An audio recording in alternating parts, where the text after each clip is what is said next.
வந்ததுல இருந்து பேசாம இருக்க? அவ எப்படிமா பேசுவா? அவ என்னமோ குழப்பத்துல வந்திருக்கா. ஊன்னு ஒரு வார்த்தை சொல்லு, எல்லா குழப்பத்தையும் தீர்த்துருவோம். இப்ப எதுக்கு நீ எதையும் பறி கொடுத்த மாதிரி இருக்க? எதுவா இருந்தாலும் சரி பண்றதுக்கு தான் நாங்க இருக்கமே. சொல்லுடி. மா கொஞ்சம் பேசாம இருக்கியா? எல்லாமே தலைகீழா மாறி போச்சுமா. இந்த நிமிஷமே நான் அகிலன் கூட வாழணும்னு கண்டிஷன் போடுறாங்க என் மாமியாரு.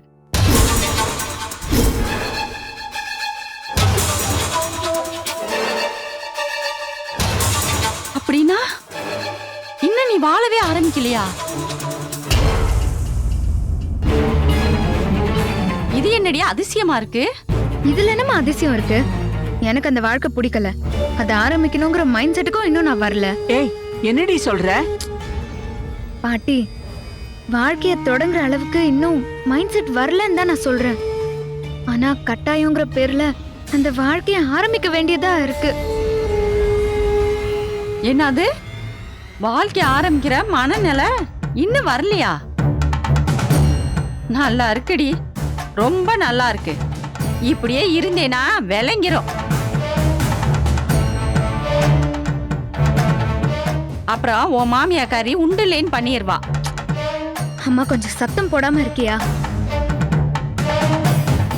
நான் வாழ ஆரம்பிக்கிறத பத்தி பிரச்சனை இல்ல. எனக்கு கண்ணம்மா வாழ்றது தான் சிக்கலே.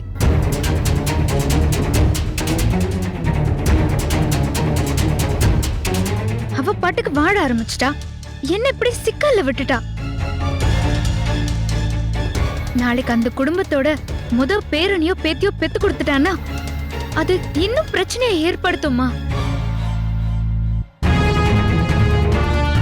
இங்க பாரு அஞ்சலி, அவ புள்ளைய பெத்துருவாளோங்கிற பயம் உனக்கு வேண்டாம். அத நாங்க பாத்துக்கிறோம். அவ உண்டானா கூட அத வெளியில வராம செய்ய 1000 செய்கை இருக்குடி. அது இப்ப பிரச்சனை இல்ல. நீ அங்க தாக்கு பிடிக்கணும்னா நீ வாழணும்.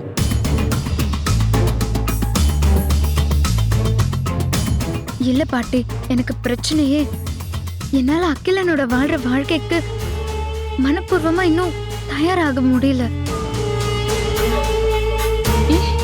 இப்போ அப்படி ஒரு வாழ்க்கை வாழலன்னா நாங்க தாக்கு பிடிக்க முடியாதுங்கிற சூழ்நிலை எனக்கு அங்க இருக்கு.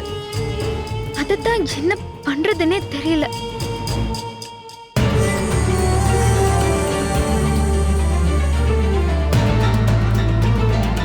கண்ணம்மாவை காலி பண்றதுங்கிறது ஒரு தனி வேலை.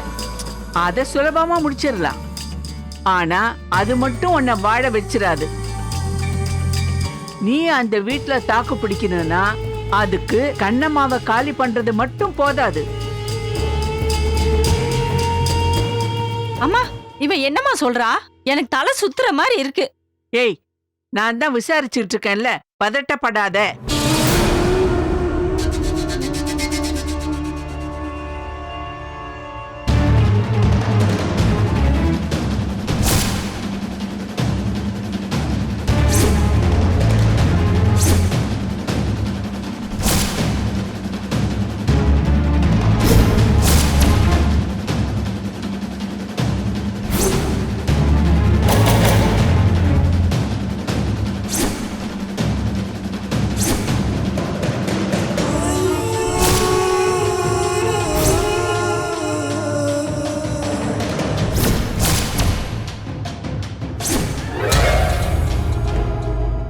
எல்லாத்தையும் நான் பாத்துக்கிறேன், சரியா?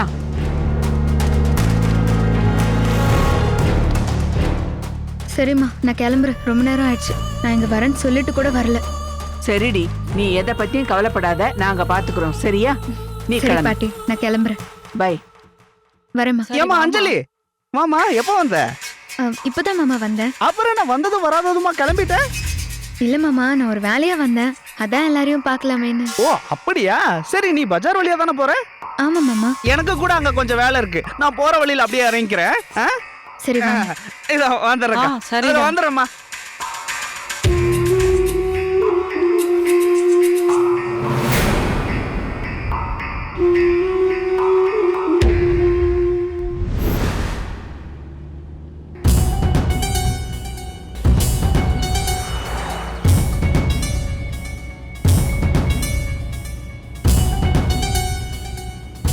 மாமா ஆ? என்கிட்ட ஏதாவது சொல்லணும்னு நினைக்கிறீங்களா? ஏய் எதுக்கு அப்படி கேக்குற? இல்ல, ரொம்ப நேரமா நீங்க மனசுக்குள்ளேயே பேசிட்டு இருக்கீங்களே, அது என்கிட்ட பேசுறதுக்கான ரிஹர்சல் மாதிரி தெரியுது. சரியா சொல்லிட்டம்மா.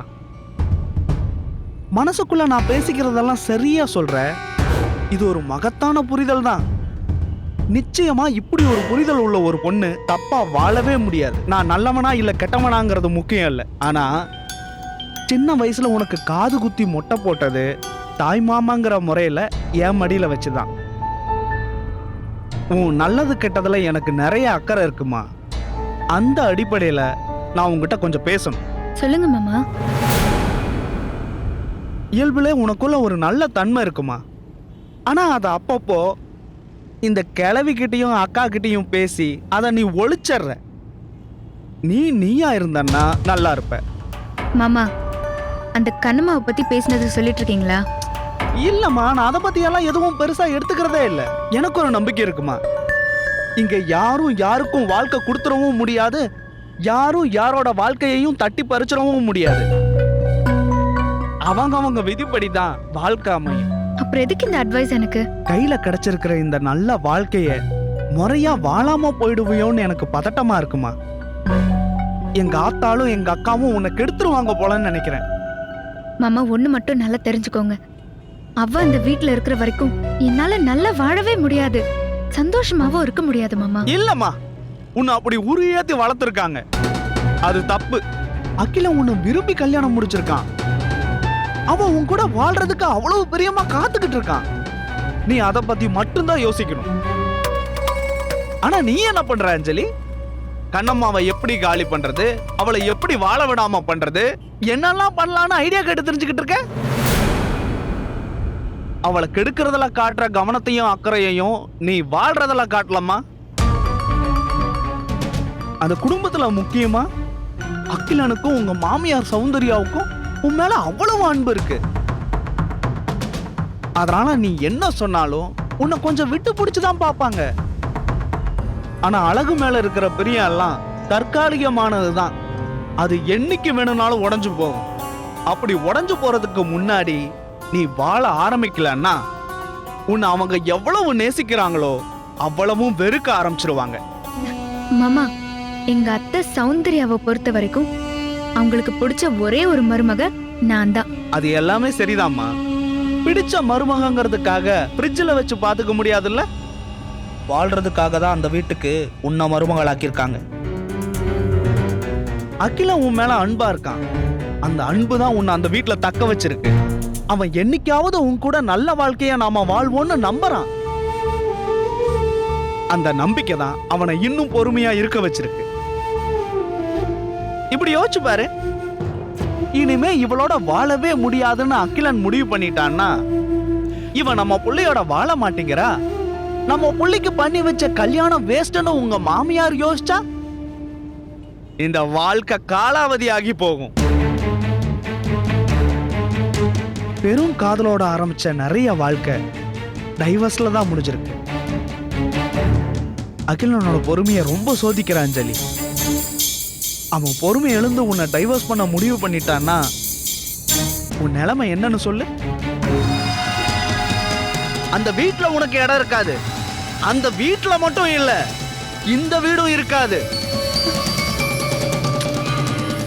அப்புறம் குடும்பமே நடுத்தரவுல நிக்க வேண்டிய நிலைமை வந்துரும்.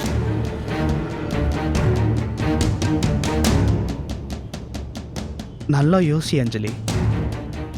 ஒரு மகாராணி மாதிரி வாழ வேண்டிய வாழ்க்கையில நீயே மண்ணள்ளி போட்டுறாத. அப்புறம் உன் இஷ்டம். இத சொல்றதுக்காக தான் நான் உன் கூட வந்தேன்.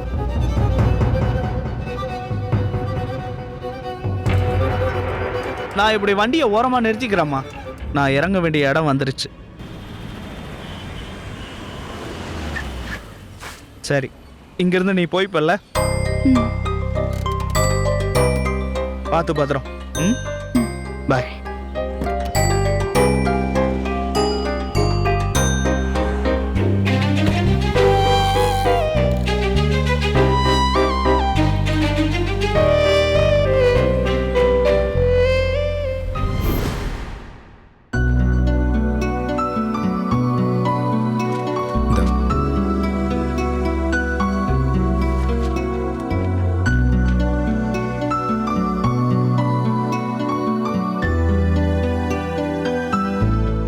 அவங்களுக்கு ரைட் கார்னர்ல சின்ன பிளாக் இருக்கு.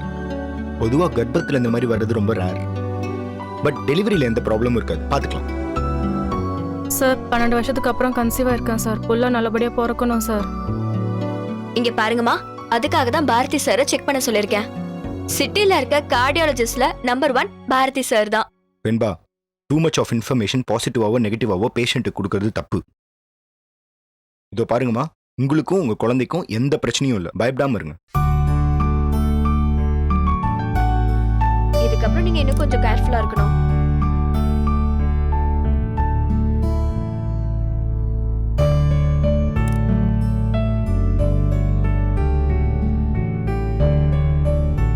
என்ன டாக்டர் சார் சிரிச்சுக்கிட்டே இருக்கீங்க? என்ன ரொமான்ஸ் ரீப்ளேவா? அதென்ன டாக்டர் சார், பேஷண்ட்ஸ் எல்லாம் இருக்காங்க, நீங்க வேற டாக்டர், அதுவும் இல்லாம இந்த ஹாஸ்பிடலோட எம்டி, சோ மரியாதை. You are so professional Venba, I like it. கேட்ட கேள்விக்கு பதில் சொல்லுங்க டாக்டர். ரொமான்ஸ்லாம் ஒன்றும் இல்லை, கண்ணம்மா பற்றி நினச்சேன், சிரிச்சேன். என்ன நினைச்ச? கண்ணம்மா ரொம்ப குழந்தை மாதிரி இருக்கா வெண்பா. நேற்று கூட ஒரு சம்பவம் நடந்தது. திடீர்னு சௌந்தர்யா வந்திருக்கேன்னு என் முன்னாடி வந்து நிற்கிறா. நான் அப்படியே ஷாக் ஆயிட்டேன். ஏன் அம்மா சௌந்தர்யாவான்னு கேட்டேன். அதுக்கு இல்லை, நான் உன் பொண்ணு சௌந்தர்யான்னு சொல்கிறா. இதுல ஷாக் ஆகுறதுக்கு என்னடா இருக்கு? எனக்கு தான் குழந்தை பிறக்காதுன்னு தெரியும்ல. ஓ ஆமால, அவளுக்கும் தெரியும். தெரிஞ்சுக்கிட்டே இப்படி பேசுறாளேன்னு ஃபர்ஸ்ட் நான் ஷாக் ஆயிட்டேன். என்ன பண்றதுனே தெரியல, ஒரே குழப்பமா இருந்தது. அப்பதான் குழந்தை இல்லைன்ற ஆதங்கத்தை இப்படி விளையாட்டா பேசி தீர்த்துக்கிறான்னு அதை புரிஞ்சுக்கிட்டேன். அதனால நானும் கூட விளையாடினேன். அதை பார்த்து அம்மா கோச்சிக்கிட்டாங்க. அவங்க பேரை சொல்லி விளையாடினது தான் அம்மாவுக்கு பிடிக்கல. வயசானவங்கடா, சோ பழைய ஆள் வேற, அப்படிதான் இருப்பாங்க. அதனாலதான் வெண்பா அம்மா கிட்ட பெருசா எதுவும் ஃபைட் பண்ணல. சரி, அவங்க மென்டாலிட்டி அவ்வளவுதான் விட்டேன். ஆனா இவளுக்குள்ள குழந்தைங்க மேல இருக்க அஃபெக்ஷன், அதை நினைச்சாதான் கொஞ்சம் பதட்டமா இருக்கு. இதுல பதட்டமாறதுக்கு என்ன இருக்கு? எல்லா பெண்களுக்கும் குழந்தைய சார்ந்த எதிர்பார்ப்புகள் கண்டிப்பா இருக்கும். எப்பவுமே கிடைக்காதுன்னு தெரியறப்போ ஒரு கூடுதல் அட்ராக்ஷன் வரும்ல. தெரிஞ்சதுக்கு அப்புறம் பிராக்டிக்கல் ஃபேக்டை புரிஞ்சுக்கிட்டு ஒரு நிதானத்துக்கு வரணும் இல்ல? அதையும் அவளுக்கு தெரியல. இருக்காதுடா, அவ இப்படிதான் விளையாடிக்கிட்டே இருப்பா. சொல்ல முடியாது, அவ மானசீகமா தனக்கு ஒரு குழந்தை இருக்குன்னு நினைச்சு அது உங்க வீட்டுல வளர்க்க கூட செய்யலாம். அந்த குழந்தைய வளர்த்து ஸ்கூலுக்கு அனுப்பி படிக்க வச்சு கல்யாணம் பண்ணி அப்புறம் அத என்ன சொல்ற? இதுதான் நடக்கும்னு நான் சொல்லல, இப்படியும் நடக்க பாசிபிலிட்டி இருக்குன்னு தான் சொல்றேன்.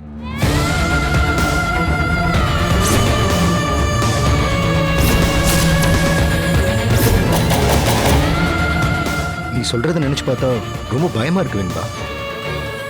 பேசாம அவளை உட்கார வச்சு, இது பாருமா, நமக்கு குழந்தை பிறக்கிற வாய்ப்பு இல்ல, அதனால குழந்தைய பத்தின எந்த கனவுகளும் வச்சுக்காதன்னு சொல்லிடலான் இருக்கேன். இது வரைக்கும் நீங்க 2 பேரும் இதை பத்தி பேசிருக்கீங்களா? இல்ல, ஆனா அவங்க அப்பா கிட்ட நான் சொல்லிட்டேன், அவரு கண்ணம்மா கிட்ட சொல்லிட்டாரு. மொத்தத்துல இந்த விஷயம் மட்டும்தான் கம்யூனிகேட் ஆயிருக்கு. அதை பத்தி நாங்க பெருசா டிஸ்கஸ் பண்ணதே இல்லை. உன்கிட்ட இதை பத்தி எப்பயாச்சும் பேசிருக்காளா? இல்ல. அப்போ நீயும் பேசாத. ஒரு ஸ்பேஸ் கிரியேட் பண்ண கூடாதுடா. எப்பவுமே சாஞ்சு அழுவுறதுக்கு ஒரு தோல் இருக்குதுன்னு தெரிஞ்சதுன்னா கூடுதலா கண்ணீர் வரும். ஆமா வெண்பா, யூர் ரைட். அவ என்கிட்ட ஒரு தடவை இதை பத்தி பேசிட்டானா திரும்ப திரும்ப இதை பத்தி பேசணும்னு தோணும். அதுவே அவளுக்கு ஒரு பழக்கம் ஆயிடும்ல. கரெக்ட். இப்போதைக்கு அவ குழந்தை விளையாட்டு விளையாடுறதுக்கு உனக்கு ஒன்னும் சிக்கல் இருக்காது. கூட சேர்ந்து நீயும் விளையாடிட்டு போ. சரி, நான் வரேன்.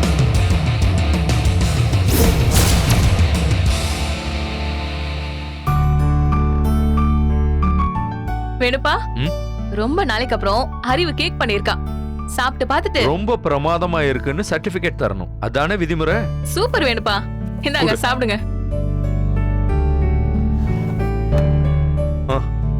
வாடா உட்கார். ஏய் என்னடா, உனக்கும் கேக் சாப்பிட கொடுத்து வச்சிருக்கு, இந்தா சாப்பிடு. வேணாம். டேய் இங்க பார், இத சாப்பிட்டீன்னா ஒரு ஸ்வீட்டான விஷயம் சொல்லுவேன், அதுக்காக சாப்பிடு. இந்தா. டேய் நல்லா சாப்பிடுறா. போதும். வா சொல்லுங்க. அகில், உன்னோட பர்சனல் லைஃப் பத்தி நீ இனிமே கவலையே பட வேண்டாம். உனக்கே உனக்கான சிறப்பான வாழ்க்கையை நீ இம்மீடியட்டா ஸ்டார்ட் பண்ணலாம். அஞ்சலி ஒரு வழியா வழிக்கு வர வச்சாச்சு.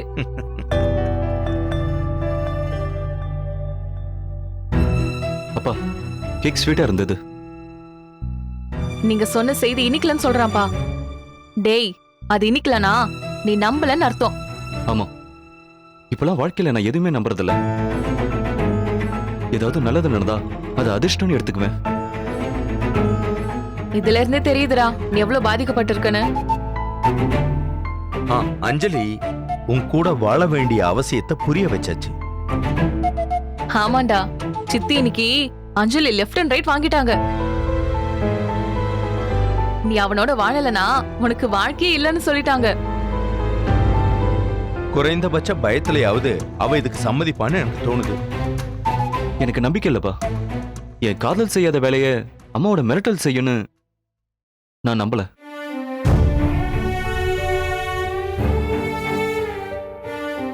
சரி, அதை விடு. நாங்க சொல்றத கேளு. தயவு செஞ்சு நீ குடிக்கிறத நிறுத்திரு. இத பாருடா, குடிக்கிறதே ஒரு அவுட்லெட் ஹேபிட் ஆயிடக்கூடாது. நமக்கே தெரியாம நம்ம குடிக்கிற லெவல் இன்க்ரீஸ் ஆயிட்டேவும் போயிடக்கூடாது. நீ எவ்வளவு குடிக்கிறன்னு உனக்கு தெரியுமாடா? அதிகமெல்லாம் குடிக்கிறது இல்ல. அட போடா, நீ கிராஸ் பண்ணி போனா டிஸ்க்ளைமர் கார்டு போடுற அளவுக்கு குடிக்கிற. கொஞ்சம் நாங்க சொல்றது கேளேண்டா. இத பாரு அறிவு, இத கூட குடிக்கலன்னு வச்சுக்கேன், நான் வேற ஏதாச்சும் பண்ணிப்பேன். ஏதோ எல்லாம் சரியாவும் சொல்றீங்க. சரியானதுக்கு அப்புறம் அது தப்பா இருந்தா அப்புறம் பேசுங்க. அகில், தயவு செஞ்சு நான் சொல்றத கேளு. ஒரு வாழ்க்கைய ஆரம்பிக்கிறப்போ அந்த வாழ்க்கைய அனுபவிக்கிற அளவுக்கு நமக்கு ஆரோக்கியம் இருக்கணும். ஆமாண்டா, சில சமயம் நீ வரத பார்த்தா எனக்கே ரொம்ப பயமா இருக்குடா. சரி விட்றா, past is past. Get ready for the new life. டேய் அகில், டேய் அகில், என்னப்பா நம்ம எஃபர்ட்லாம் வீணா போச்சா? இல்ல அறிவு, உனக்கு இப்ப பார்க்க தான் அப்படி இருக்கும். அஞ்சலி அவனை பார்த்து ஒரு சிரிப்பு சிரிச்சா போதும், பய எக்கு தப்பா மாறிடுவான். பாப்போம்.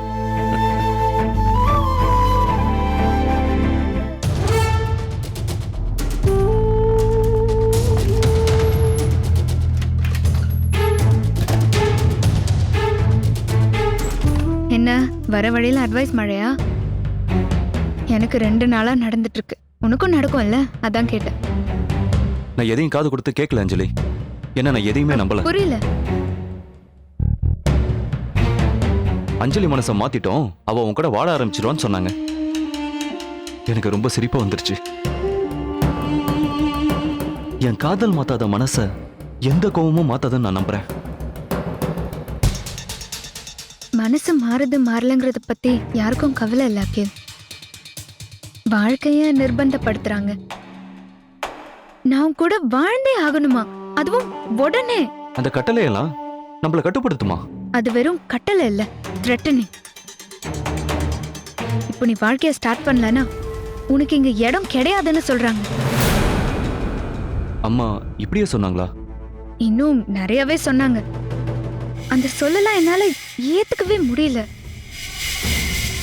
ஆனா மறுக்கிற உண்மையோ வாய்ப்போ எனக்கு இல்லைல்ல. ஆனா யார் எந்த கட்டளை போட்டாலும் அந்த சொல்லலாம் இந்த கதவுக்கு வெளியே தானே நிற்கும்.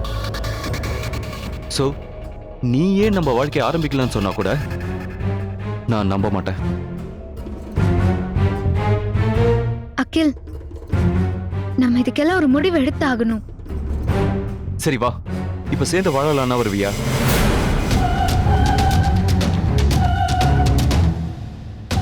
எனக்கு தெரியும் நீ என் கூட வாழ்றதுக்கு தயாராவே இல்ல. இல்ல அகில், என்னால அது முடியல. வேணாம், இந்த விளக்கமே வேணாம். எனக்குள்ள நிறைய கேள்விகள் இருக்கு. அதெல்லாம் கேட்க ஆரம்பிச்சுன்னு வச்சுக்கேன், நமக்குள்ள இருக்கிற விரிசல் பெரிய இடைவெளியா மாறிடும்.